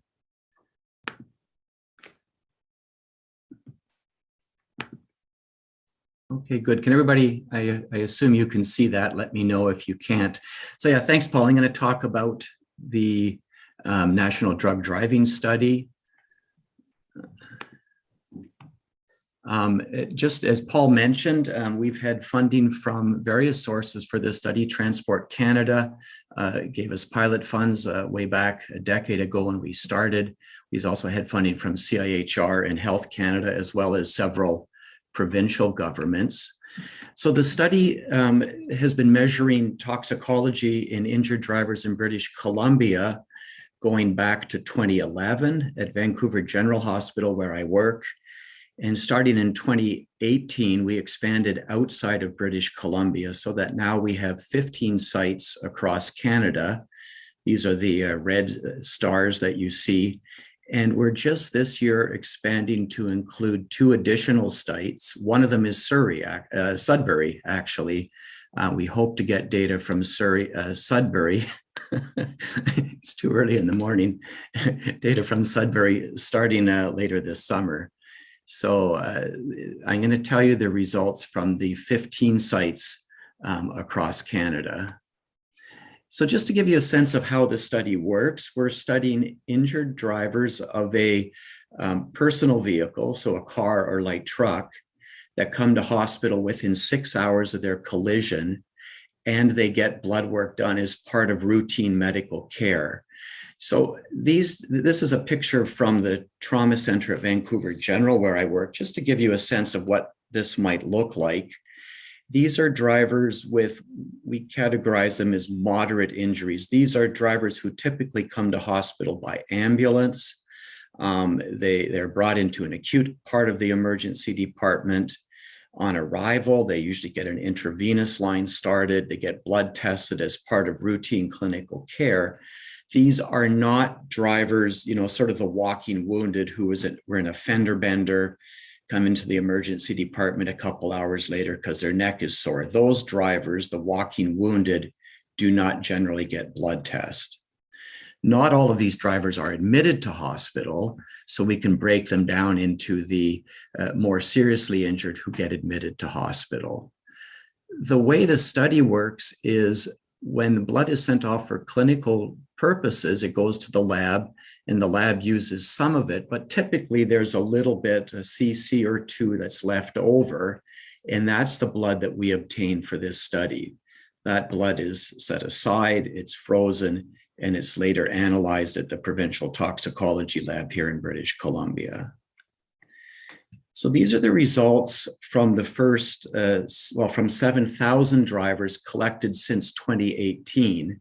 So this is the time that we sort of started collecting data outside of British Columbia.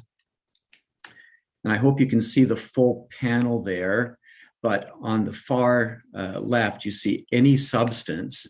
So these are drivers who have some impairing substance detected in their blood, 54%. So over half of all drivers in this sample have an impairing substance in their blood. And then just going across the screen from left to right, we see that 16.7%, 1 in 6 drivers had been drinking. 1 in 8 drivers, 12.6%, have blood alcohol above the legal limit.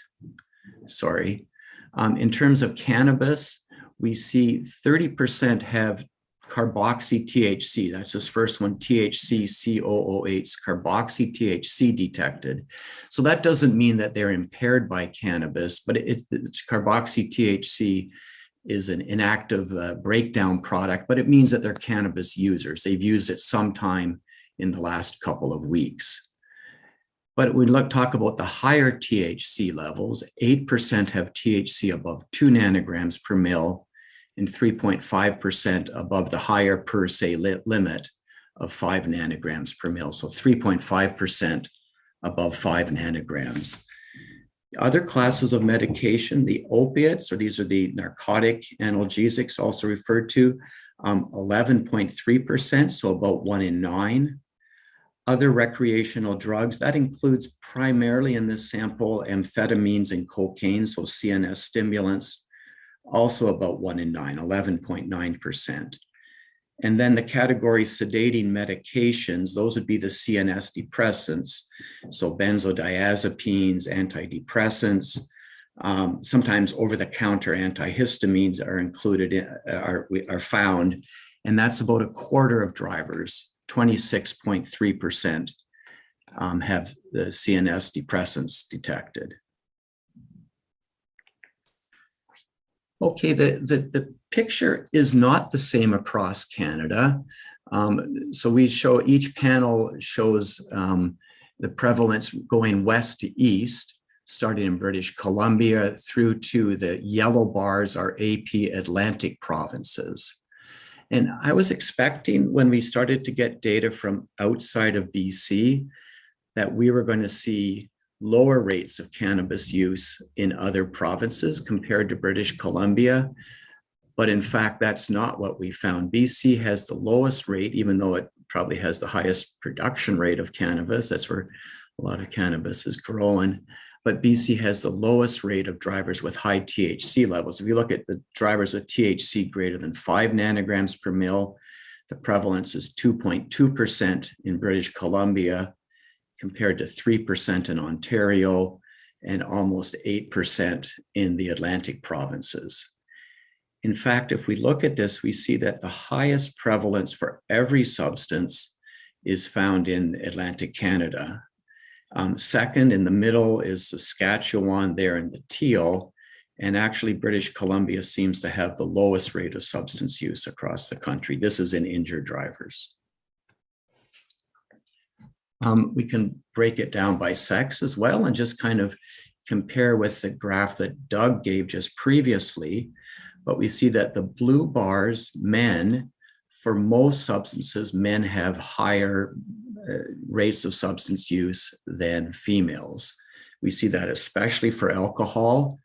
In this sample, we saw it for this other recreational drugs, again, CNS stimulants as well. So a little bit different than what Doug reported with the police data, but certainly for the CNS depressants, the sedating medications, we see a higher prevalence in females than in males.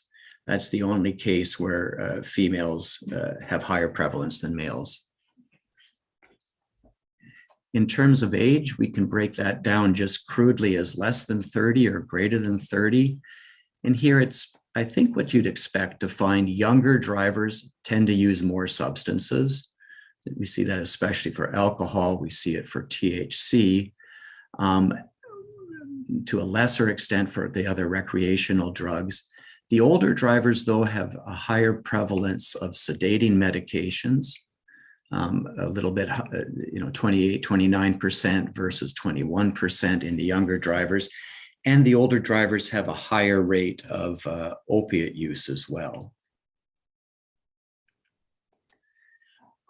I wanted to look at the age variation a little bit more closely for alcohol and for THC. So what we see here is that drivers, again, I think sort of similar to what Doug was showing, that drivers in the 19 to 34-year-old range have the highest prevalence of alcohol use. And then those numbers decrease as drivers get older. What is interesting and actually quite concerning are the youngest drivers. These are the drivers 15 to 18. There we found an 11% of those drivers have BAC above the legal limit. So that's concerning. And, these drivers, there's zero tolerance laws. They really shouldn't be driving after, in most provinces, there's zero tolerance laws. They really shouldn't be driving after consuming any alcohol. And these numbers, I think, are quite a bit higher than what you see in the roadside surveys, where generally the youngest drivers haven't been drinking. And I think what's going on here is that even though very few young drivers are actually drinking, those that do are at really high risk of crashing. If you have a 17-year-old who hasn't been drinking for very long, hasn't been driving for very long, and they get their alcohol up to 0.08 or above, they're at extremely high risk of crashing, and they're overrepresented in this study. So we just see the drivers, the young drivers who crash after drinking, they come to us. For cannabis, the trends are a little bit different. The highest prevalence is in the 19 to 24-year-old age group, and then decreases after that. Still a pretty high prevalence in the youngest drivers as well, higher, much higher than what it should be. And I think what we're seeing here is just young drivers are skeptical about how impaired they can be with cannabis. They don't really buy that messaging, and so maybe we need to do a better job of messaging around cannabis use in driving for the younger drivers. We can also compare substance use versus injury severity. So here the red bars are drivers who are admitted to hospital, the more severely injured, and the green bars are drivers who were injured enough or it looked like there was potential for injury, so they got blood testing done, but in the end they were sent home. And we know that for alcohol, if you're drinking and driving, not only are you at higher risk of having a crash, but once you're in a crash, you're at higher risk of being seriously injured. And that probably has to do something with lack of seatbelt use and higher speed collisions in drinking drivers. What we see is a similar pattern for the other substances as well, especially for the opiates, interestingly. It's also fun to compare between single vehicle and multi-vehicle collisions. So the yellow bars are the single vehicle, the gray bars are the multi-vehicle. And we see that for every substance, there's a higher prevalence in the single vehicle collisions, sort of suggesting maybe a little bit of cause and effect. The drivers in a single vehicle collision are more likely to have caused the collision than a driver in a multi-vehicle collision. You see that most dramatically for alcohol, where you see a huge discrepancy between the single and the multi-vehicle collisions. Okay, and the last thing I wanted to say about the prevalence is just to kind of reinforce what Doug was saying about polysubstance use. The situation is enormously complicated. We sort of like to talk about alcohol or cannabis or different drugs, but in fact it's never that simple. People use more than one substance.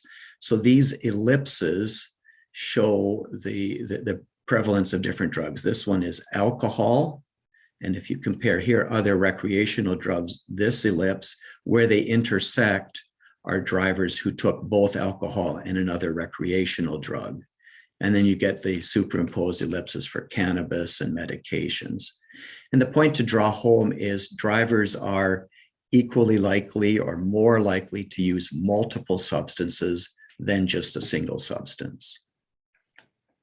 The situation is complex. Okay, in the last minute or two, I just wanted to talk about our evaluation using this data of cannabis legalization. So this is all data from British Columbia. In BC, we've been collecting samples from 4 trauma centers since 2013. And this plot shows the percentage of drivers who test positive for THC at different levels. The light green bars are THC greater than 0. The dark green bars, THC greater than 2. And the darkest are THC greater than 5. And the vertical dashed line is the date of cannabis legalization. In just eyeballing this, you can see that it looks like the prevalence went up after legalization. And in fact, when we put numbers to it, yes, the prevalence did go up. So this is just the green bars here show the number of drivers, the percentage of drivers who test positive for THC greater than 0 before and after legalization. And you can see that those raw numbers went from 9.2% before to 17.9% afterwards. So it certainly looks like it went up. To do that, let me just, there we are. There's many factors involved. There's trends over time. There's the mix of how many drivers are males and females. And when you adjust for all of those different factors, what we see is that the prevalence of drivers with THC greater than 2 right here, that more than doubled. The prevalence ratio was 2.29 after legalization compared to before legalization. About the same for drivers with THC greater than 5. It doubled. The prevalence ratio was 2.05 after legalization compared with before. And I don't show it here, but when you go down by age and sex, we see that the highest rate of increase was in male drivers. And in terms of age group, the highest increase was seen in drivers over the age of 55. In that group of drivers, the prevalence after legalization was over 5 times higher than the prevalence before legalization. So these are probably older drivers who used to use cannabis maybe when they were younger, and now that it's legalized are starting to use it again. I'll just skip over this, and that's what I wanted to tell you. So thanks for listening.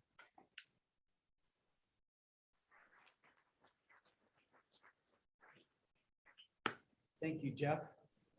I think we still have a few minutes for questions. Are there microphones out there they're supposed to use, or?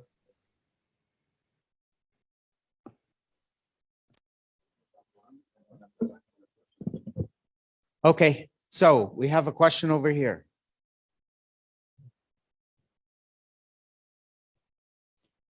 Please identify who you're asking your question to, or it's the whole panel.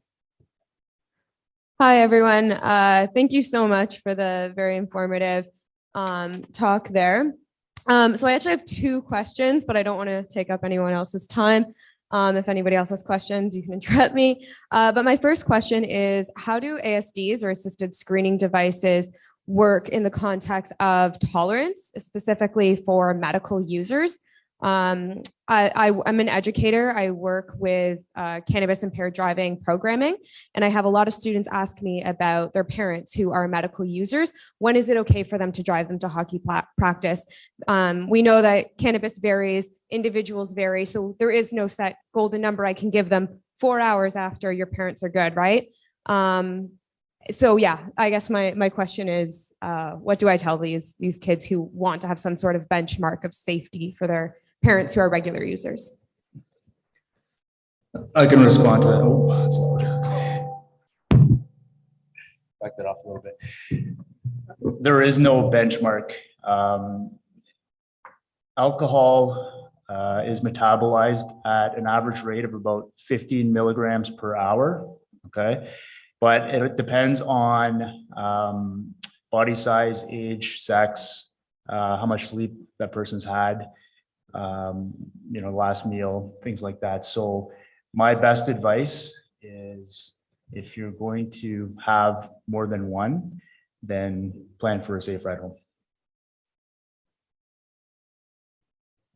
Okay. And my second question is, do you see any room for improvement in policing of cannabis impaired driving? I think there's always room for improvement. I think if you look at the numbers over the last couple of years, we've definitely had an increase in our involvement in drug impaired driving investigations. The barrier I think that we have is getting enough officers trained. Certainly the COVID pandemic had a big impact on our ability to get out there and do training. What I can tell you is that has really ramped up probably in the last 6 to 9 months. We're doing a lot more training. The other thing is just availability of resources and time. There's a lot of demands on our policing resources, and that's probably one of the bigger impacts, is just having the resources. A lot of our impaired drivers come from reports from the public. So I'd love to say, the increase in our numbers is from our, proactive efforts, but in reality, it's not. Most of it is from the public phoning in people that they see and they have concerns, and that's how the investigations are initiated. So, I think there has been some improvements. I think we're going to continue to improve. The numbers are going to continue to go up. I think that's both from the increased drug use, but it's also from the increased efforts and the training that frontline officers have. So I think we're trending in that direction for improvement. Perfect. We have a question online. The question is, can you share your thoughts on how driver training and education address some of the issues that you've raised in each of your talks? Maybe we could just have one or two people respond to that, because we do have quite a number of other questions too. Thanks. I think, when we look at the messaging for impaired driving, over the years, for the drug impaired driving specifically, I've been involved since 2007. And, if I look at just the interactions I've had with younger drivers, it's kind of been my practice when I'm dealing with a younger driver, especially if I suspect them impaired by cannabis, my first question to them is, do they ever drink and drive? And their answer is always the same: I would never drink and drive. And then when I ask them about smoking cannabis and driving, they say it's not the same. So, when we look at that generational messaging, we've spent, the last 10, 20, 30 years putting the message out about drinking and driving. And I think this young generation now has received that and they see it. But we have a lot of work to do with respect to that drug impaired and specifically cannabis use and driving messages. It's going to take time. It's not something that we're going to, put out there and get buy-in in a year. It's going to take an extended period of time. But again, if you watch the public messaging, more and more of it is geared towards that drug impaired and cannabis impaired driving. So the efforts there, it's going to take time though. Perhaps Doug and Jeff might be able to answer this. Other jurisdictions around the world often focus on commercial drivers and testing them for alcohol and drugs as trying to control it. I'm just wondering statistically how we find the commercial aspect of it in some of your statistics. If you have any information on commercial drug use and alcohol use. Go ahead. I guess I'm not quite sure what you mean by commercial. Yeah, I guess I'm talking about commercial drivers. Okay. Sorry. Sorry about that. Yeah, commercial driver use and their impairment, and whether that has come out in some of your statistics. It hasn't in anything that I've been involved in. Commercial operators are a special group, and you hear stories about various things going on. I was recently talking with the commercial enforcement group up in the territories, the Yukon, and they tell you all kinds of things that they find commercial operators doing. But it's not something we have really good data on. We're going to look at it next month, at least up in the Yukon. But there's certainly a lot more that we can do. The testing that's done for cross-border commercial operators is random urine tests, basically. And I think we can do a whole lot better than that. There's so much we don't know about it. I have a question for probably the officers or maybe Doug too. So regarding like the alcohol breathalyzers, there's breathalyzers available for like public sale. I've seen at like Costco and like other stores sometimes. So I'm curious, how like sensitive or maybe specific are those compared to the ones that the officers use roadside? Use at your own risk. Yeah. My opinion on those in comparison to what we use, our approved screening devices are calibrated at least once every 2 weeks. Okay. Those I can't guarantee will be, if you use it 5 times, 10 times, 15 times, there's no guarantee that it's going to be in proper calibration to give you an accurate result. So there may be a huge liability there. So as James says, use at your own risk. Unfortunately, that is all the time we have for questions. So we're gonna have to wrap up. Thanks. But these gentlemen hopefully will have coffee in the room. If you have questions for them, hopefully they'll answer them there. Jeff perhaps would be generous enough to answer any emails if you had a burning question for him. I certainly will. The last task I have is to thank you, gentlemen, and ask everyone to applaud their excellent presentations. And on behalf of the association, we have gifts for all of you. So thank you.